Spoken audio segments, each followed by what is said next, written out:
آپ کو police specialist بھی کہا جاتا ہے. اس کے علاوہ میں ذاتی طور پہ بھی جانتا ہوں اور لوگ بھی جانتے ہیں کہ عمران خان صاحب آپ کے ذاتی دوست ہیں, اور اس معاملے پر بھی عمران خان صاحب سے آپ کی بات بھی ہوئی ہوگی, گفتگو بھی ہوئی ہوگی, اور آپ نے ان کو مشورہ بھی دیا ہوگا, اور یقینی طور پہ وہ اس معاملے سے آگاہ بھی ہیں. تو کیا سر دیکھا یہ جاتا ہے اور ہمیں معلوم بھی ہے کہ بیوروکریسی میں جو تبادلے اور اس طرح کی معاملات جو ہوتے ہیں اس میں سننے میں آتا ہے خان صاحب آپ سے بھی مشورے کرتے ہیں, آپ کے مشورے سے چیزیں کچھ انجام پاتی ہیں. تو کیا اس معاملے میں انہوں نے آپ سے مشورہ نہیں کیا؟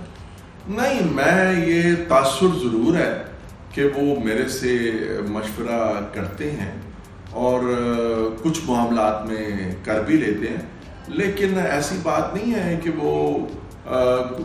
جو بھی افسر لگائیں وہ میرے کوئی مشورے کے محتاج بھی نہیں ہیں,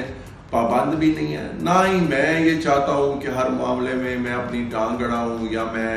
انہیں کو مشورہ دوں. اگر کسی افسر کے بارے میں وہ مجھ سے پوچھ لیتے ہیں کہ جی یہ تمہارے خیال میں کیسا ہے, تو جو نیک نیتی سے میں سمجھتا ہوں اس کے بارے میں ادھر ادھر سے کچھ دوستوں سے معلومات لے کے اس کے بارے میں, تو میں اپنی ذاتی پسند و ناپسند کو ایک طرف رکھتے ہوئے جو کہ میری ایمانداری کا اور حب الوطنی کا خاص طور پہ یہ تقاضا ہے کہ انہیں صحیح مشورہ دوں وزیر اعظم کو, وہ میں دے دیتا ہوں. میرا ان کے ساتھ رابطہ ہے, لیکن اس معاملے میں انہوں نے میرے ساتھ کوئی مشورہ نہیں کیا ہے. نام پتہ نہیں کدھر سے نکل آیا, کیونکہ سی سی پی او لاہور کو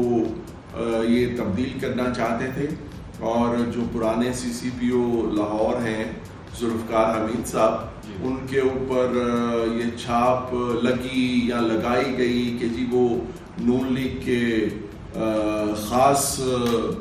آدمی ہیں. تو میں ان سے پوچھنا چاہتا ہوں اپنے حکمرانوں سے کہ جو نون لیگ چھوڑ کے آپ کے ساتھ آئے تھے, اور جو کاف لیگ جو پنجاب کے سب سے بڑے آپ جنہیں ڈاکو کہتے تھے, وہ آج آپ کے ساتھ آپ کی حکمرانی میں مددگار ثابت ہو رہے ہیں, اور پھر جو دوسرے ایم کیو ایم اور باقی ساری چیزیں جو ہیں, تو کیا یہ سارے اکٹھے نہیں تھے؟ شیخ رشید صاحب عمران خان کے بارے میں جو کچھ کہتے رہے وہ کم از کم میں تو نہیں بھلا سکا, کیونکہ اسے بھلانے کے لیے بے شرم اور بے حیا ہونا ضروری ہے. تو میں تو اتنا بے شرم اور بے حیا نہیں ہوں کہ میں شیخ رشید جو گفتگو کرتے رہے خان صاحب کے بارے میں, اور بے شمار لوگ جو آج ان کے ساتھ جڑ کے بیٹھے ہوئے ہیں وہ جو گفتگو ان کے بارے میں کرتے رہے, میں ان کو بھلا دوں.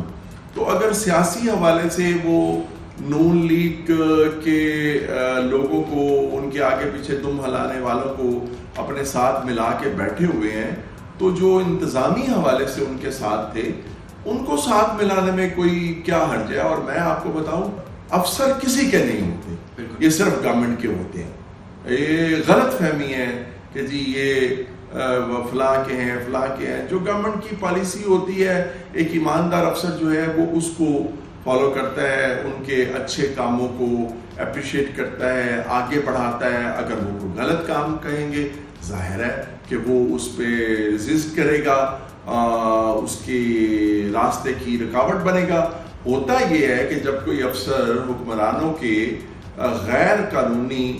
کاموں میں رکاوٹ بنتا ہے تو فوراً اس پر یہ چھاپ لگا دیتے ہیں کہ جی یہ تو فلاں پارٹی کا ہے, یہ تو فلاں پارٹی کا ہے. اور اب تو یہ بہت ہی زیادہ ہو رہا ہے کہ کوئی افسر جو غلط کام نہیں کرتا اس پر یہ چھاپ لگا کے اس کو ہٹا دیا جاتا ہے کہ یہ جو نون لیگ کا ہے. اور اب یہ جو موجودہ سی سی پی او آئے ہیں, ان کے بارے میں تو عام اور عمومی تاثر یہ ہے کہ ان کو یہ ٹارگٹ دے کے بھیجا گیا ہے کہ آپ نے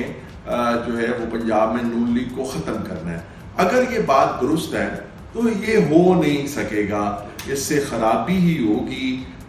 اس سے کوئی بہتری کی توقع نہیں ہے. پیپلز پارٹی کو جنرل ضیاء الحق ختم نہیں کر سکا تھا, نون لیگ کو اگر جنرل مشرف ختم نہیں کر سکا تو ایک سی سی پی او لاہور جو ہے اس پر الزام ہے کہ وہ مالی اور اخلاقی لحاظ سے کرپٹ ہے, وہ کیسے ایک سیاسی جماعت کو ختم کرے گا. اور دوسری بات یہ ہے کہ سیاسی جماعتیں جو ہیں وہ پی ٹی آئی بشمول پی ٹی آئی, سیاسی جماعتیں جو ہیں وہ چاہے کتنے بھی غلام بن کے کیوں نہ رہ لیں, اس ملک کی اصل قوتوں کی. سیاسی جماعتوں کی بہرحال اپنی ایک ساکھ ہوتی ہے, انہوں نے پبلک میں جانا ہوتا ہے, ان کے لوگوں نے پبلک میں جانا ہوتا ہے, وہ جواب دہ ہوتے ہیں. اور یہ کہنا کہ جی وہ ایک پولیس افسر جو ہے وہ بھی بدنام پولیس افسر کسی سیاسی جماعت کو ختم کر دے گا, یا وہ یہ مشن لے کے آیا ہے, یا اس کو اس لیے نہیں ہٹایا جا رہا کہ اس کو یہ ٹارگٹ دیا گیا ہے. میں سمجھتا ہوں کہ یہ بڑا ہی نامناسب رویہ ہے. اس رویے اگر یہ ہے, اس رویے کی جتنی مذمت کی جائے کم ہے. ایسے سیاسی جماعتیں نہیں ختم ہوتی. آج یہ پولیس افسر ہے, کل یہ پتہ نہیں کہاں ہوگا, اس کا نام لینے والا کوئی نہیں ہوگا, مگر نون لیگ تو ایک حقیقت ہے, وہ رہے گی.